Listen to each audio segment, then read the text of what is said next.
am a little bit late. I'm just getting everything arranged. I had to get my son fed. But you guys are listening to the Celestic Intelligence podcast. I am your host, Amelie, and I am the founder of Celestic Intelligence. And I am excited to be here today. Today is episode number 41. And I'm sorry, I look so haggard. I actually walked over 10,000 steps today. And so I apologize for looking a little haggard, more haggard than usual. I've just been running around. If you guys caught me this morning before work, I took you on this really nice walk to Autzen Stadium, which is part of the University of Oregon. And it was only a 10-minute walk from my office. So that was really cool to be able to go out and have that nice, fresh time out there. Whew. Today we're going to be talking about leaky arrangements, and I'm going to talk about what that means as far as what is a leaky arrangement, how does that how does that even equate to me? What what is a leaky arrangement? And we'll just kind of get in on that. So it really is going to be a nice energetic stream. We're going to be talking a lot about energy, and one of the things that I always choose my topics on are things that are relevant to me in the time that I'm in. Right now, we are going through an eclipse season. So we had a lunar eclipse earlier this month. We've had a solar eclipse on Sunday with the new moon. So we've had a lot of really heavy energy. Especially if you're really tied to the moon, if you're really feeling a lot of that I like to call it solastic energy. It's just your relationship with the world around you, with the spirit world, and the impact it has on you. So normally I'm not a very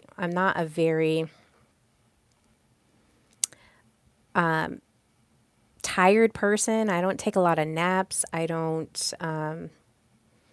sleep a lot. I mean, I sleep, but I don't sleep like a lot. I maybe get 6 to 7 hours of sleep. Mike, dancing, yes. You know what? I was just thinking to myself, I'm like, oh man, I need to go ballroom dancing again. So I'll probably start that here soon. I just had a lot of heavy stuff. So this whole year has been very heavy. My uncle got into a severe car accident and passed away, a couple months after that. I won over $10,000 at a casino just playing the slot machine. It was crazy. The whole experience was a whirlwind in Vegas. I left a job. I started a new job. My roommate is leaving. There's a lot of change going on in my field right now. This whole year has been very interesting. And I named it the year of refinement. And when you think about what refinement is, I don't know if you've ever thought of what refinement is. It's a metallurgical process of taking an ore and smelting it into something that is valuable and usable. So usually with silver, you want to get to that 999 troy ounce of silver, right? You want it to be very pure. And in order to do that, so the ancient way of doing that is you would put all of the silver into heat and heat it up to a certain amount.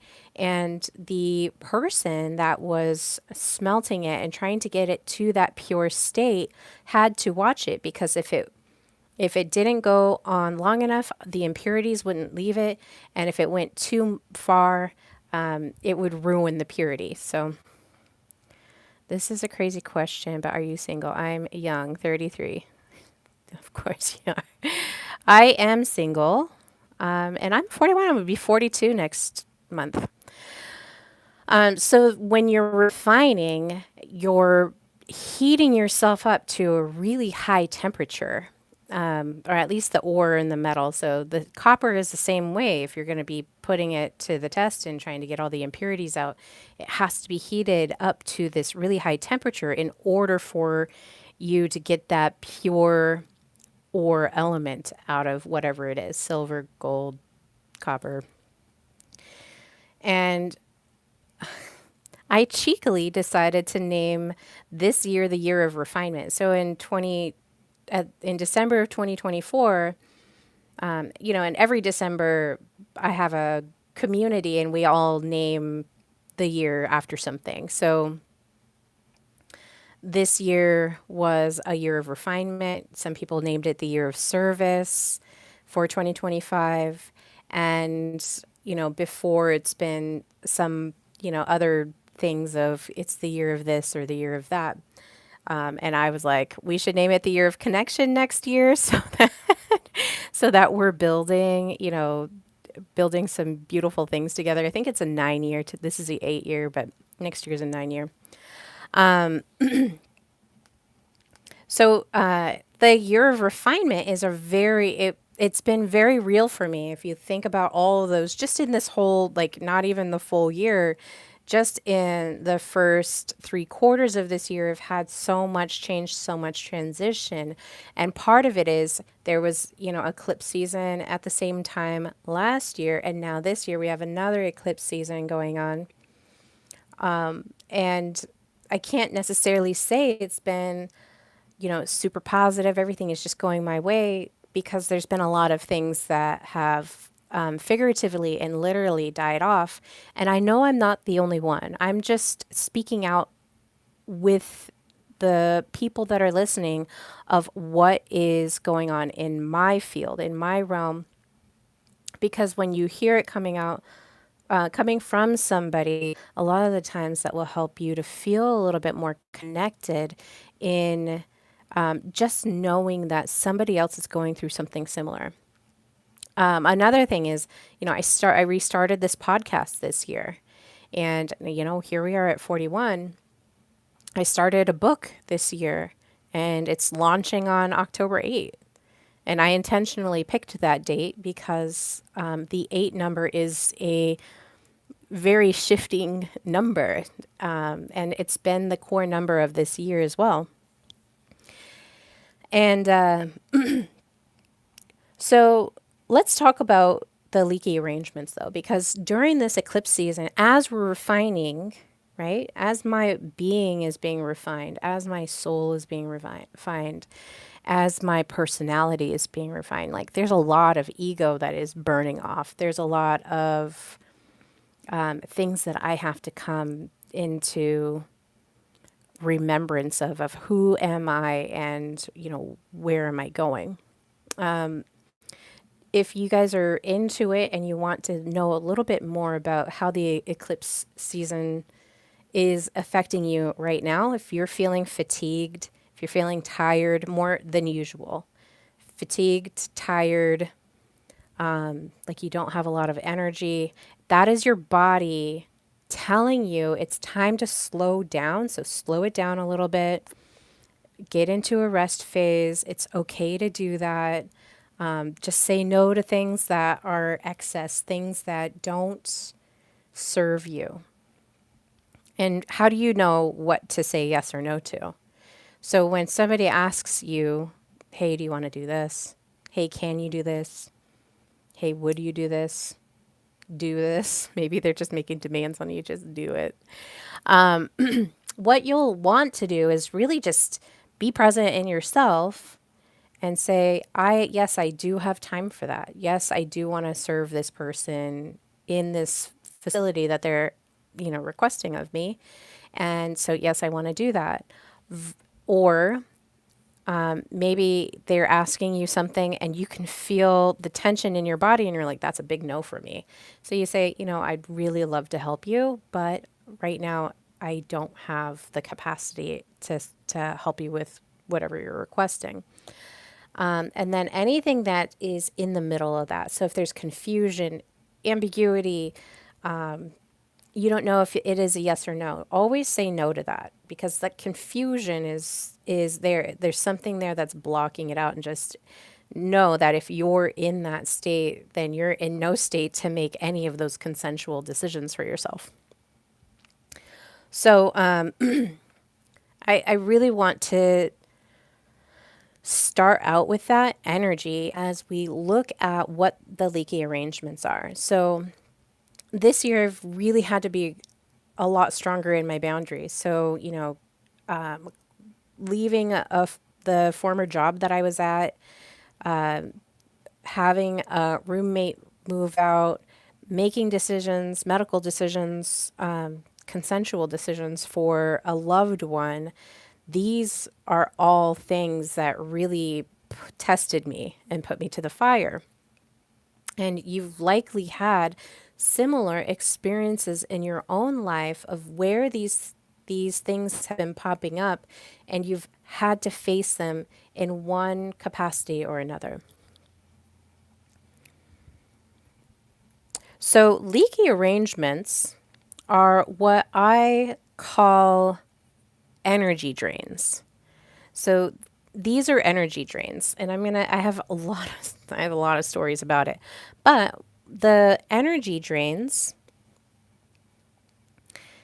are they're like this inability for you to actually address it. Maybe it's something that's hidden from, your immediate focus of attention. You know, we have a focus of attention and then we have this peripheral attention and then everything else we can't really see. It's not in our point of focus or even in our periphery. Maybe it's behind us, whatever. So this is these agreements, basically, these contracts that we have agreed to. So I had one where I was selling my RV to somebody, and it was a very small nominal amount a month that they were paying me. And I did that with the intention of by, summer, it's going to be paid off and we can do the exchange complete. Well, it became where I was like chasing this small fee. Like it was not a lot of money. It was double digits. And I was chasing the payment every month and I was like, it's not that much. And when are you going to start paying more or pay it in full?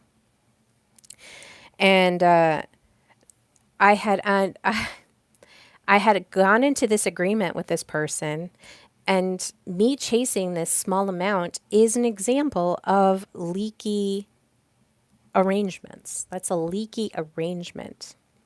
So anytime you have to chase that, that's a leaky arrangement. It's draining your energy.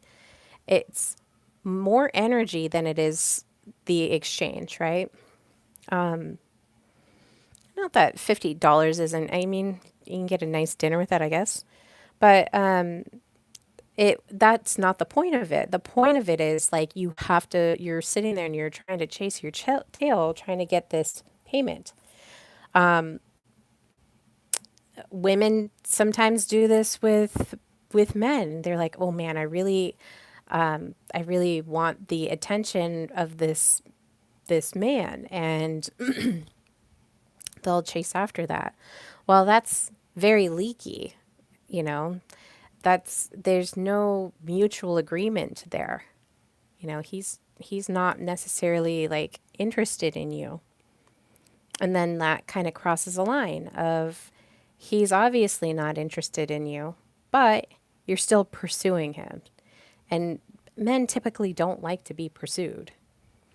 Maybe they like people to tell them what to do every once in a while, but like on a bigger level, like the male energy does not like to be pursued. They like to pursue, they want the hunt, they like the competition of it, they like the challenge of it, right?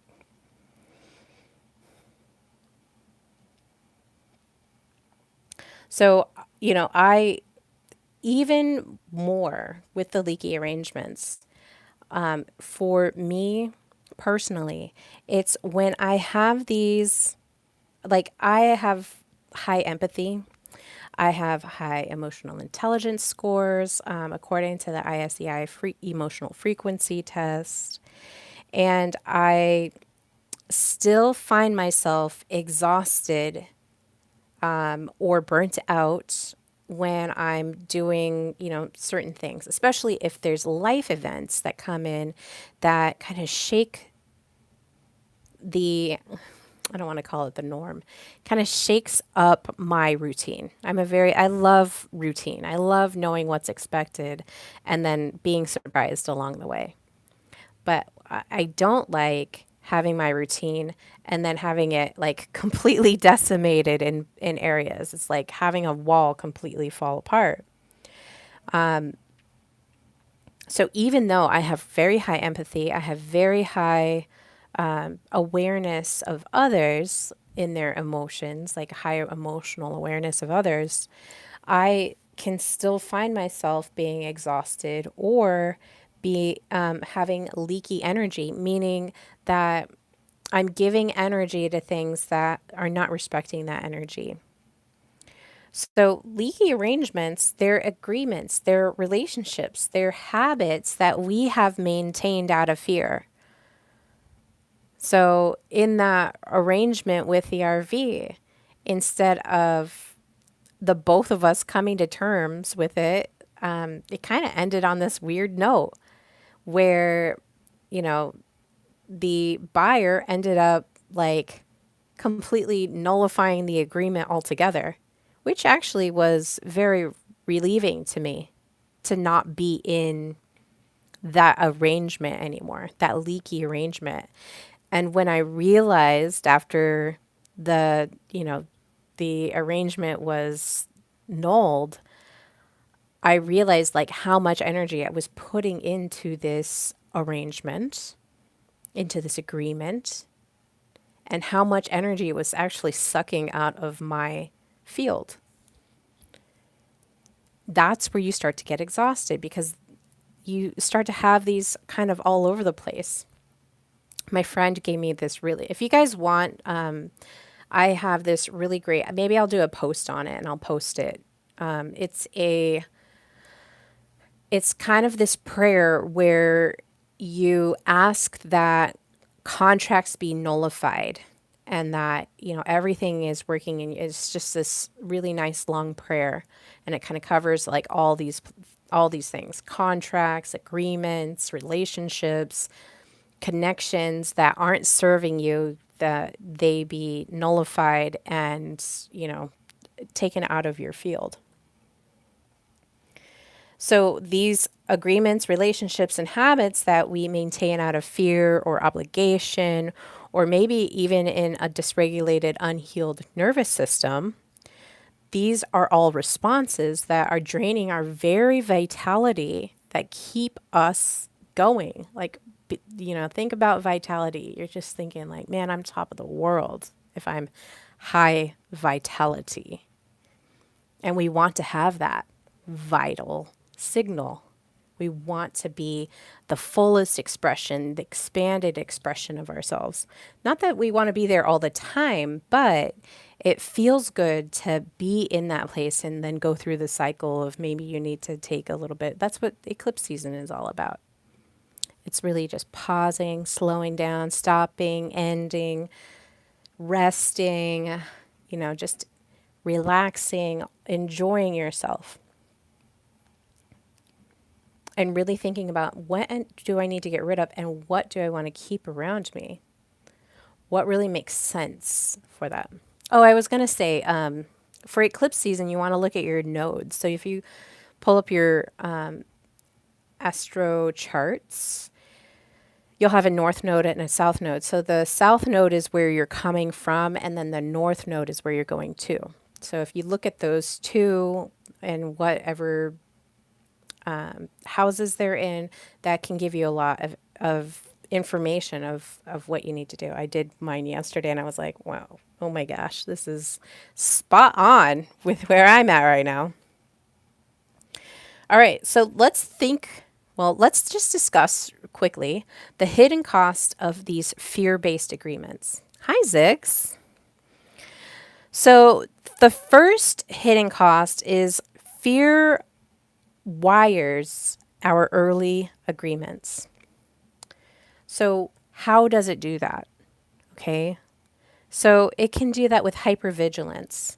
It can do that with fawning. Remember, the survival mechanisms are fight, flight, fawn, freeze. Okay? So you've got these four different survival responses. 7-Eleven, what's up? So you have these, different responses. Fawning is one of those ways that fear it wires into these early agreements. And it's not because it's there because it serves us. It's there because it made us feel safe. So you may have fawned or over empathized or even became hyper vigilant because these survival patterns were ways to protect you when you were around somebody that was dangerous.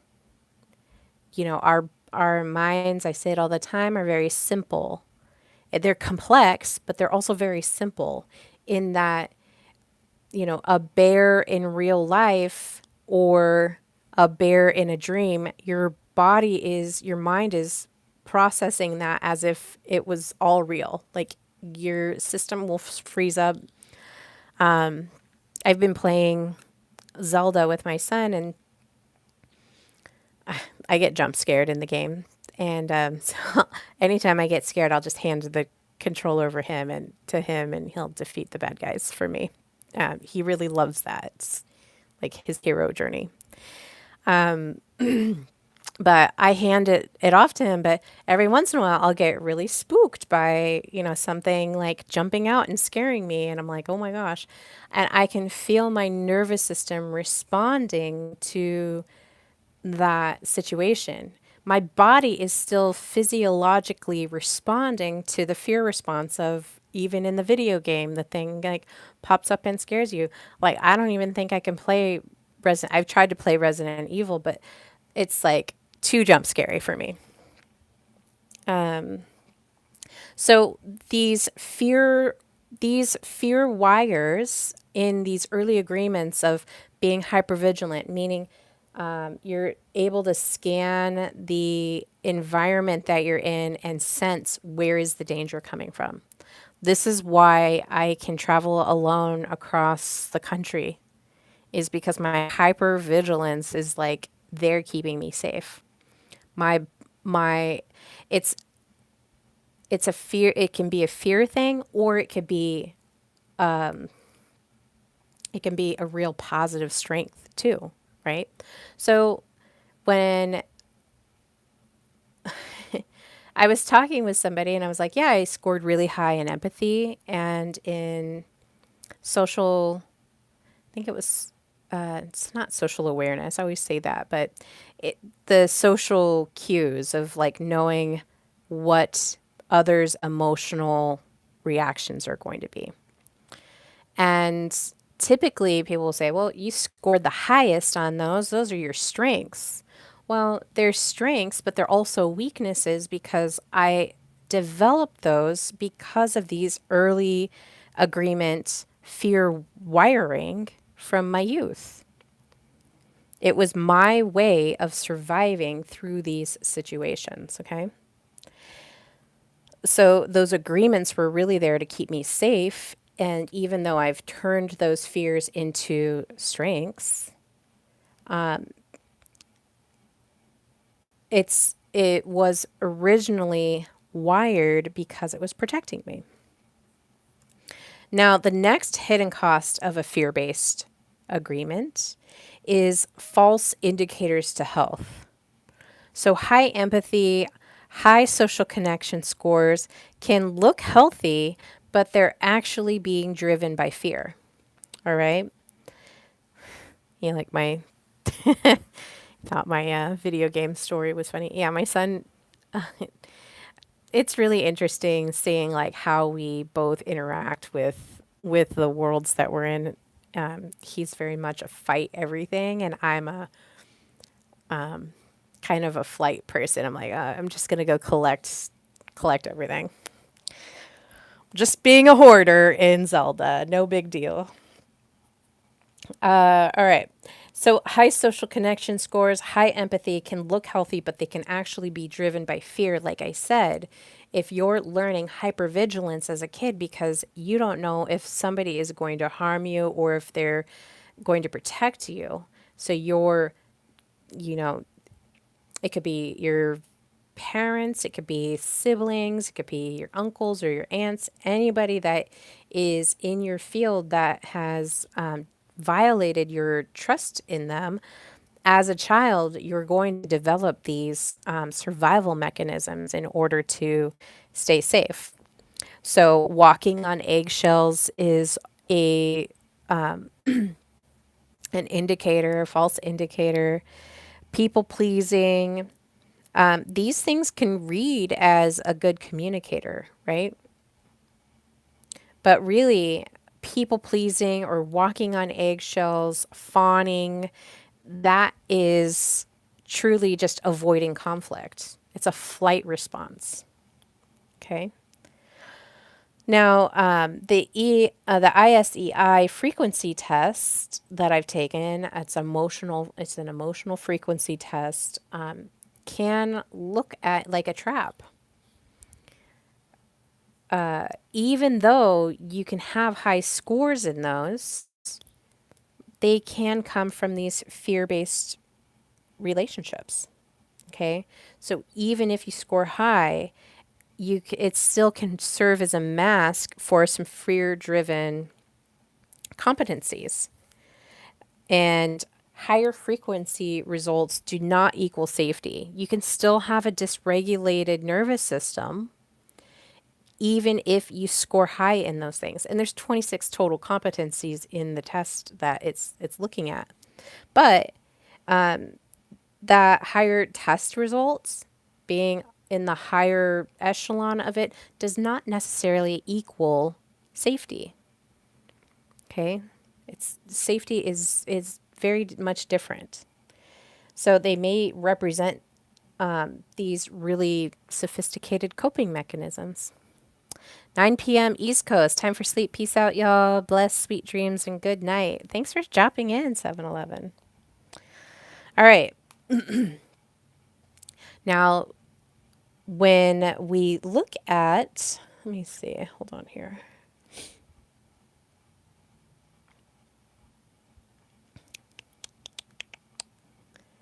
I want to get into a little bit more of the leaky.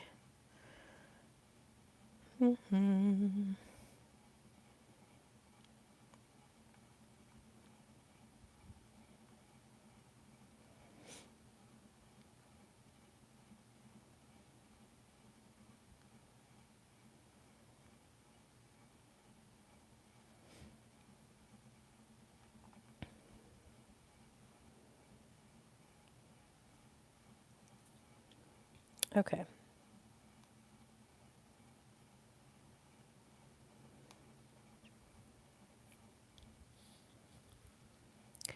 All right. Mike, you're still here with me. Just doing it live. We're doing it live. Okay. So we've kind of defined that. Let's really look a little deeper into the term of leaky arrangements. So we've kind of established that, there is a lot of fear-based stuff where you can still have high emotional competencies, high social competencies, and even being in that high upper echelon, it can still be this compliance based bit. So, any connection, agreement, or situation where your energy is seeping out consciously or unconsciously as a choice or in return. So, remember, I was talking about that RV, that it was leaking because here it is, it's not just coming to me and depositing into my account. It's like it never hit my account. And, 25 days later, I'm like, wait, that never hit my account. What's going on here? So it feels draining. Okay. So don't confuse this with exhaustion. Don't confuse this with the desire for you to rest. It's going to come from an actual arrangement that you have. So it'll feel draining. You'll feel a little resentful. It'll feel unbalanced, like the person's not, you're reaching out and they're not fulfilling what they said that they were going to do. Or maybe it's the other way around. Maybe you've made an agreement with somebody and you're not fulfilling your end of the bargain. Okay. I like to talk about gym memberships. People buy gym memberships. They go for a couple times and then they stop going altogether. Right? That's a leaky arrangement. Any subscriptions that you're paying that you're not using and you don't intend on using and you're still paying for it, leak. Energy leak. Money, finances are energy. It is energy. A friendship that you've outgrown, but you still maintain it because you feel guilty if you sever the friendship, if you end the friendship. I had to do that this year with several people. One just last week. Okay. It's not fun. They did something that was really rude. And I was like, that was really rude. I don't like being treated like that. And, maybe 5 years ago, maybe even a year ago, I'd have been like, oh, whatever, just whatever. I'll forgive him. I'll forgive him. I'll forgive him. I'll cover their sin. I'll cover their sin. I'll cover their sin. But at a certain point, I had to say, no, I'm not doing this anymore. I'm just not open to that. I had to do that with, a relationship, several relationships that I've been in this year, is really establish these boundaries. I had to do it with a family friend that I've known since I was 15, 14 maybe. So what's that? Almost 30, over 30 years, 30 years. I had to sever it. It wasn't serving me. I was feeling drained and resentful. Family patterns where you're the fixer or you're the therapist, especially if you're a child. Like, I had to do this with my son. I was like, you can't miss school to go take care of, an adult. You're not a nurse. You're not a caregiver. And that pattern that's not a good family pattern for you. You need to be a child. So be a child. Or maybe you're the therapist. Maybe there is a family member that just loads everything out. I'm going through this. I'm having this financial hardship. I'm having this whatever, blah, blah, blah. Whatever it is, whatever adult situation that a child is not going to be able to manage. No, they're not that. They're children. These leaky arrangements can look like romantic entanglements where you hold space, but you receive no repair. So, you're holding space for them, but they're not holding space for you. That's unbalanced. Okay. So let's talk about why we would keep these arrangements. Why would you do that? So here's some of the common ones is fear of being, quote, mean, end quote, or hurting somebody. Like if I don't say yes, it's going to hurt them. If I don't say yes, it's mean. If I don't say yes, then blah, blah, blah, whatever. Whatever the story is. If I don't say this, I'll be rejected. Another reason is out of nostalgia. Now, two of the relationships that I'm thinking about right now, I had to end because it was really just historical and nostalgic. All right. We go way back. Yeah, we go way back, but you also did a really shitty thing to me. And in staying in this arrangement and staying in this energy, if I keep that up, it's not doing me any good. Or history, you know, somebody from high school contacts you, somebody from, you used to date contacts you, and then all of a sudden, like nostalgia, like, oh my gosh, we knew each other when, and blah, blah, blah. And you can kind of get swept away in that. And that's why you might keep them. Fear of conflict or fear of rejection. I remember I was talking about with one of my girlfriends, and I was doing a reading on her, and she's like, I have a really hard time saying no to people, but people don't have a hard time saying no to me, and I don't feel bad when they tell me no. So why can't I tell them no? I'm like, exactly. They'll figure it out. People will figure it out. Another common reason that you might keep these leaky arrangements is because of this internalized belief that is your job to manage others' emotions. Okay, it is not. Newsflash, it is not.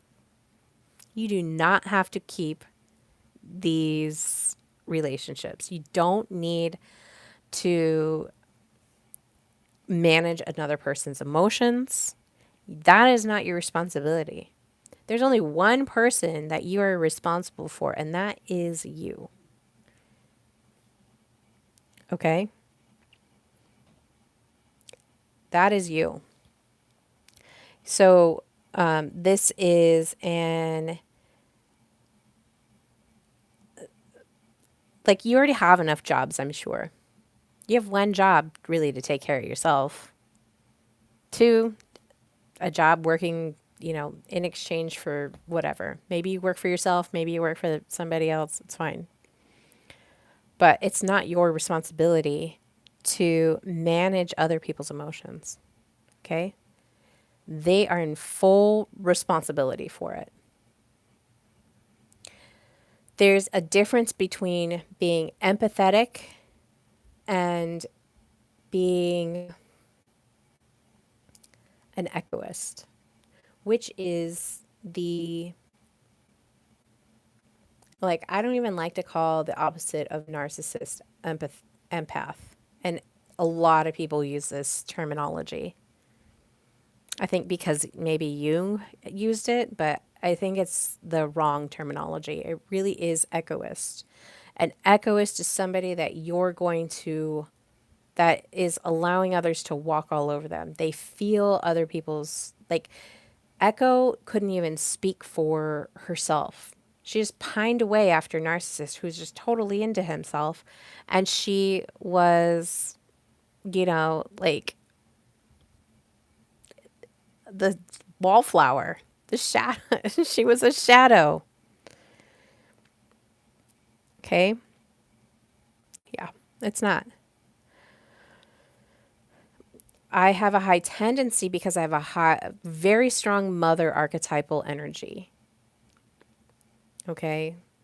And it's only going to get stronger as I get older, especially after all of the crap that I've been through in the last 5 years. Like, I've been in the refiner, like, especially this year. I named it the year of refinement. So, with that mother energy, though, a lot of me, very nurturing. The people that come around me, my heart is like so open and so big for them. And I can see their greatness, even if they can't see it themselves. And so, but because of this, there's this dark mother energy where it's like controlling and wanting to like help person through their emotions, but they're responsible for their own, you know? I need to get my own under control. So this is how I can overfunction is from having that mother energy and thinking that nurturing others is going to be that is, why I want to keep people around me is because I'm like the mother. But being the mother, being a healthy mother, not this dark mother energy, having this, brilliant light mother energy is really being detached from other people's, just being able to hear them and let it go. Some people just want to feel seen. Some people just want to feel heard. And it's a practice for me to be able to do that, but not carry their sorrows with me. To do it in this really loving and nurturing way, but not in an attached way. Very detached. Just, I know that you can get through it. I know that you can do it. Do you need a hug? I can give you a hug. But other than that, I can't carry it for you. I can't carry your burdens. All right? What's the cost of these leaky arrangements? So the cost is emotional fatigue and possibly resentment. You might feel that way. I can think of several instances where I've felt that way. The other cost is a reduced capacity for aligned relationships.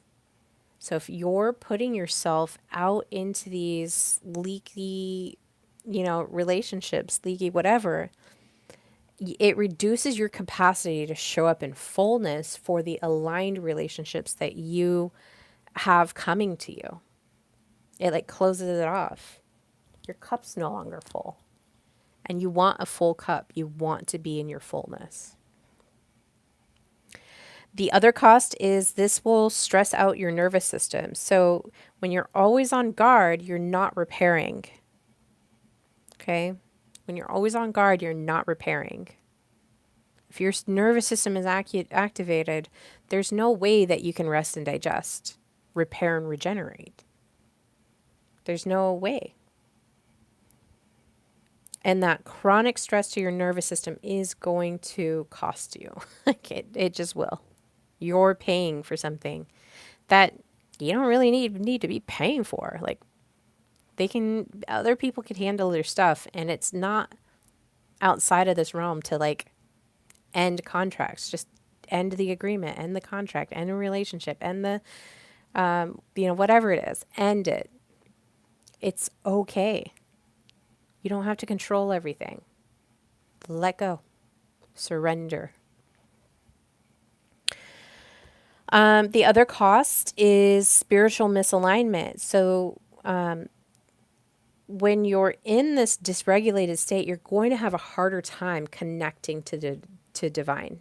You're going to have a harder time because you're going to be so busy trying to control all the things that you won't even let the things that you can't even imagine happen. The brilliant moments in life that are like, oh my gosh, I can't believe, this is going on. I can't believe that this is happening.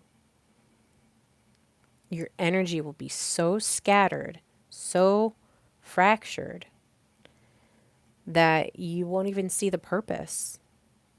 And you hear this all the time with people. They're so spiritually out of alignment that they're like, life sucks. It's like, is it the end of the world already? The future is like hopeless. There's no hope in the future because they don't have purpose. You've got to have that spiritual alignment in order to really be solid in your purpose. Okay? It feeds you. It's great. Now, these arrangements that I'm ending, consciously ending, saying, you know what? I'm no longer going to serve in this relationship, whether it's a nostalgic relationship that I have with somebody, whether it's a historical, you know, whether it's a sunken cost of I've been working at this job for blah blah blah, if I leave, then I have to start all over, and I don't want to do that. I've already put this much time, energy, merit behind this one job, and I just don't want to leave it. Whatever it is. Anytime that I've left a relationship, left a job, left anything, in fact, the bigger it was, like the more energy. I've left a relationship that was almost 10 years. And the whole time, not the whole time, but most of the time that I was in that relationship, I was like, you know, this relationship isn't really working out, but I've already put this much time, this is much energy. We have a child together, we have this, we have that, blah, blah, blah. Like, if I leave, then I'm not going to be able to make it. I'm not going to be able to survive. But the cost of, like, eventually the cost of staying was far too high for this unseen experience on the other end. I was like, I don't know what's going to happen. And as soon as I did that, it was like the dams had burst open with energy. Being in that relationship was sucking and draining my energy so much that if I told you what happened, it I don't even think I could do it justice. There's no words to say like the amount of energy that happened. It was like a monsoon season. It was like the dams burst open. It was like, "Oh my gosh." I had so much energy I could barely sleep. I was just like totally knocking it out. It was a ton of energy. And that's like kind of that rebound energy that people get when they leave relationships. Oh my gosh, it was so terrible, blah, blah, blah. And then they end up rebounding. I didn't rebound, but that's what people will do because that energy of ending something is so exhilarating. It can liven you up, it will give you energy. Okay. Let's talk about signs that you might be in a leaky relationship. You might be in a leaky agreement.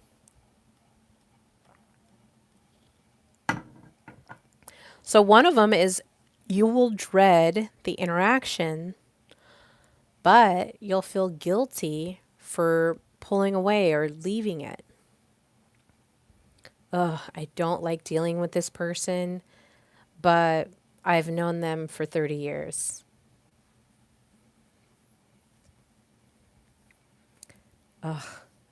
If I have to go into that office one more time, I swear I'm going to lose my mind. But I've been working here for 8 years already. I can't leave. Okay? That's the dreadful interaction, but the guilt of pulling away from it. Like something is preventing you from doing that. Another sign is you're excusing harmful behavior instead of addressing it. And this is subjective to, your person. What is harmful to you? You know, for me, maybe somebody sending me a nasty email and never apologizing for it was inexcusable. Like, who do you think you are sending me that? I addressed it, obviously, but if I hadn't, and I just went on pretending like nothing was wrong. And then finally, the next one is leaving encounters. You leave encounters feeling drained instead of feeling nourished. Okay. I see this a lot where people are like, I'm an introvert. I don't want to go to the thing. Because every time I go to the party or dinner or whatever, every time I go out, like I feel so much more drained and it's hard for me to recuperate from that. There's likely some leaks somewhere. Got to figure out where they're at. And they might surprise you. I'll definitely post that prayer so you guys can see it. But okay, and then the next one is you do the emotional heavy lifting, meaning you're managing, You're caretaking, you're patching. You're the one that people call on when, the people are ill. You're the caregiver. You're the caretaker. You're the one that's going to manage everything, and they don't have to do that. It's a lot of emotional heavy lifting doing that. Ask me how I know. Okay, so those are some of the signs that you might be in a leaky agreement, these leaky arrangements. Now, practically, how do we close these leaky arrangements? Because they're obviously draining us, they're taking from us, they're making us feel fatigued, more so than usual, or maybe we notice a pattern of if I'm around this certain person. I had this I had this girl call me. She was like, "Oh yeah, you're my friend, blah blah blah." She would call me and we would talk for an hour or two or whatever. And she would just like emotionally word vomit on me.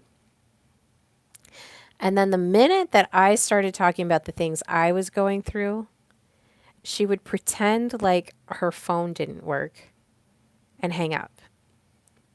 Okay. The first time I was like, oh, okay, that's weird, whatever. The second time I was like, that's odd. The third time I was like, you know what? I'm never taking a call from you ever again. I didn't tell her that, but she hasn't tried to call me then. But if she ever tried to call me now, I would be like, yeah, sorry, I don't have time for you. I know what you're doing.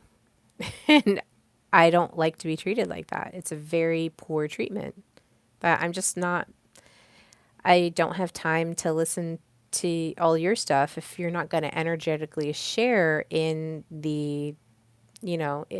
a balance. I don't have time for that.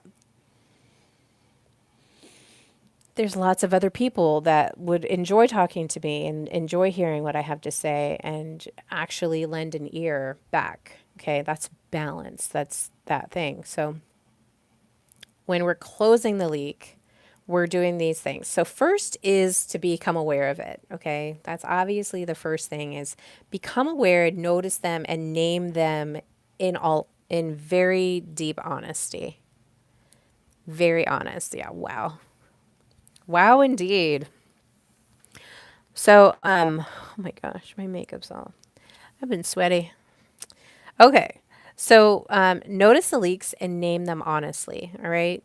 So, it took me a couple phone calls to notice what the leak was. Oh my gosh, she's just emotionally vomiting on me, really.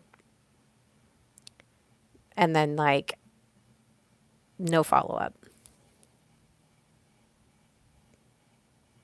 The boundary is the next piece of deciding what you will and will not accept going forward. She hasn't contacted me yet, and I'm just like, okay, well, good. Don't contact me. And likely because I put it in the field of like, I am not available for that kind of conversation. I'm not available for that kind of phone call, right? Even if she calls, even if she tries to, she's going to need to apologize for doing that because I'll call it out. Do I need to now? No. But energetically, I placed a boundary around my field of, wow, this is intentional. I no longer have any energy for that kind of interaction. And I'm not going to tell her now. I'm just putting it out into my field of that is patched up. I'm not available for that. My energy is too precious. I don't have the time for that. And I think this was all when I was going through things with my uncle, right? So it was a very touch and go time for me, a very emotional time for me. And to not have that reciprocation was, I think, the straw that broke the camel's back.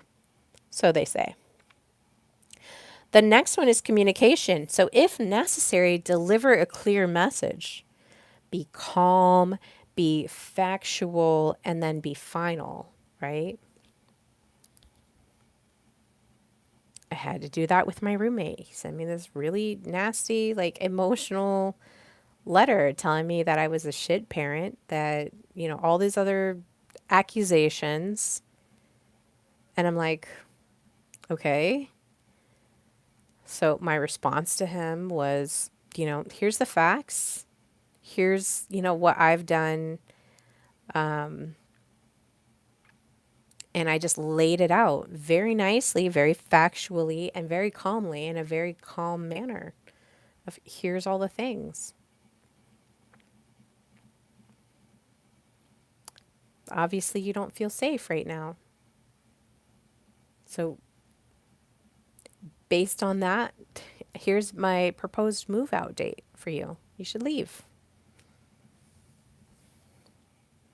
With the girl, like, I didn't, it was, like I said, it's communicate if necessary.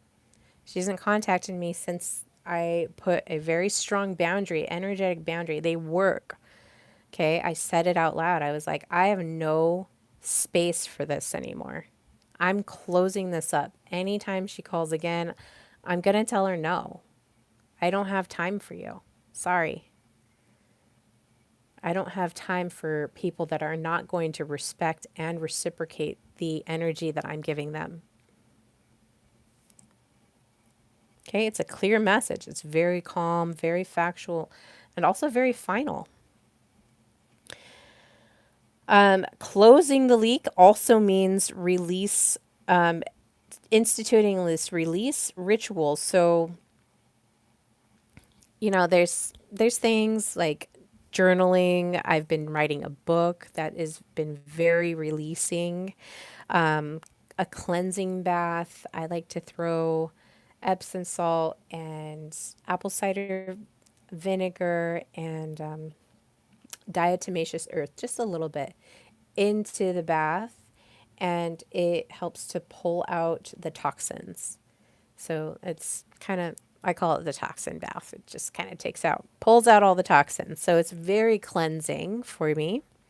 But then, other times a week, I'm still cleansing, right? I'm still soaking in my bath with Epsom salts and sometimes Dead Sea salt. I ran out of Dead Sea salt, but and then also baking soda. I throw baking soda in there just to help alkalize my skin and to feel cleansed.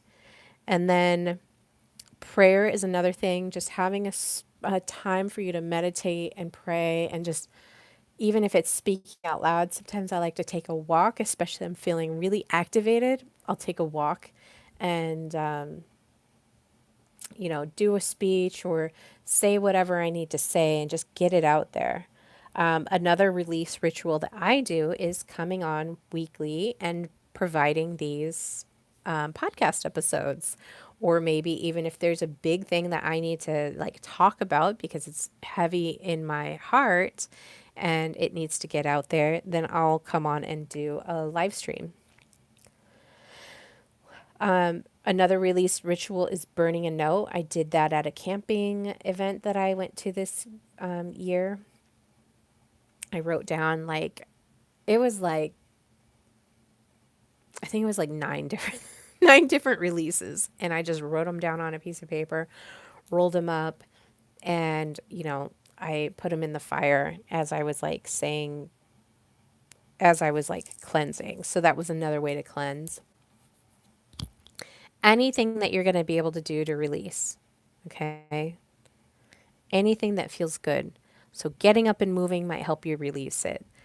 Shaking and going for a walk. Like I told you guys, I walked like 10,000 steps, over 10,000 steps today. So really just getting your body moving, getting that energy moving, like shaking up where the things are kind of feeling a little tense, and getting massages, getting acupuncture, going to a chiropractor. What else do I do? I like to burn sage, or I burn Palo Santo, just depends on how I'm feeling. Make sure that you have an open window so that the negative energy like goes out the windows. But these are all ways that you can release. And then, if you have a friend that you can talk to, a family member, or whatever, and you need to, talk about, here's what's going on with this leak, this relationship, and this is what's happening. A lot of the times when you're talking with somebody, just having somebody hear you so you're seen and heard will help you to kind of increase your awareness in that thing. And then finally, you'll want to do integration. So you'll focus on what you're going to gain. So remember what I told you when I left that almost 10-year relationship. There was a burst of energy that came out of me and I was like, "Oh my gosh, it's like now I can go do all of these different things." And I did. I made some really risky decisions, really, you know, um, leaving my job, selling my house, getting an RV, traveling across the country. That was a big, risky decision. But I was like, if I don't do this, like, I don't even know how I'm going to live because, like, right now, I just, like, if I continue in the state that I'm continuing, like, I'm just, like, gonna have a heart attack and die. That's what my doctor told me. So you'll get more energy, more time, more clarity after you're able to close these leaks. So I was very like, even though, in the interaction, I was like, this is not pleasing. But in the interaction, I was experiencing it in that way. But I was actually thankful at the same time. I was like, man, that's really shitty. I wish that that agreement had just gone through in the way that we had discussed.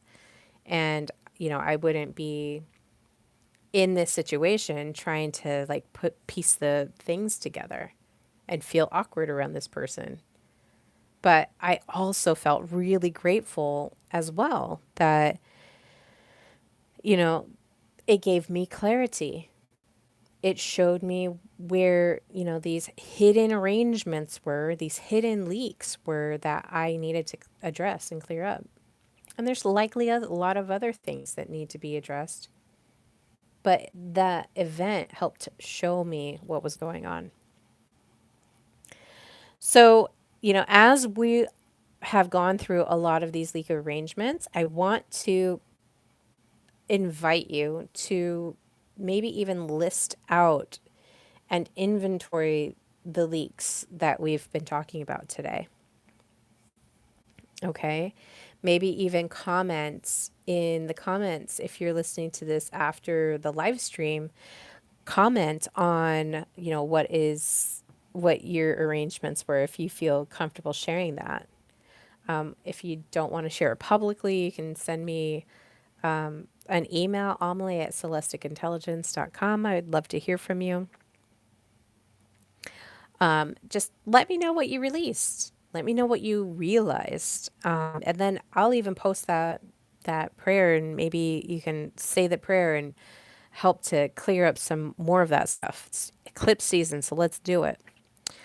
And finally, I want you to know that this is all about sovereignty. So I started this by saying, you know, what you want to say yes to.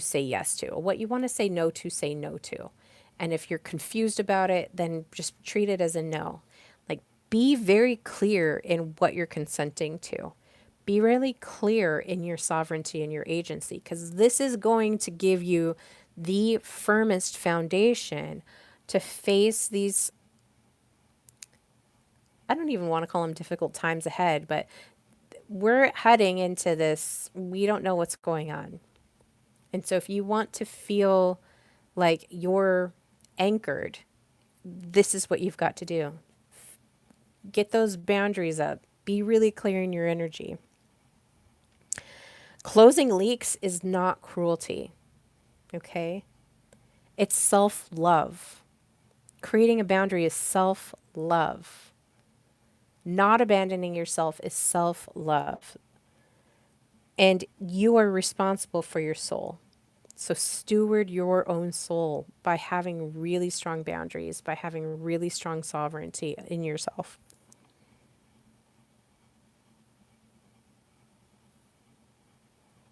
Okay.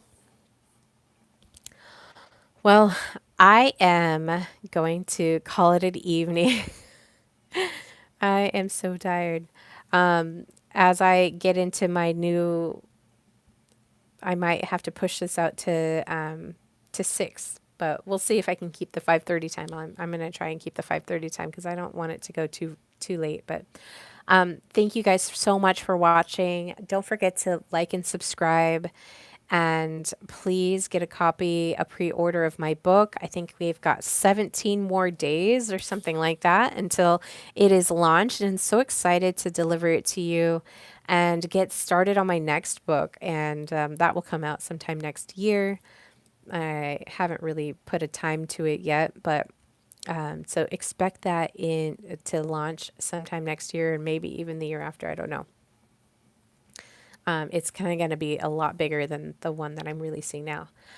But I want to thank you so much for coming on, liking, subscribing, commenting. It means so much to me. You guys are so awesome. I love you all. Peace, and I will see you guys later. Cheers.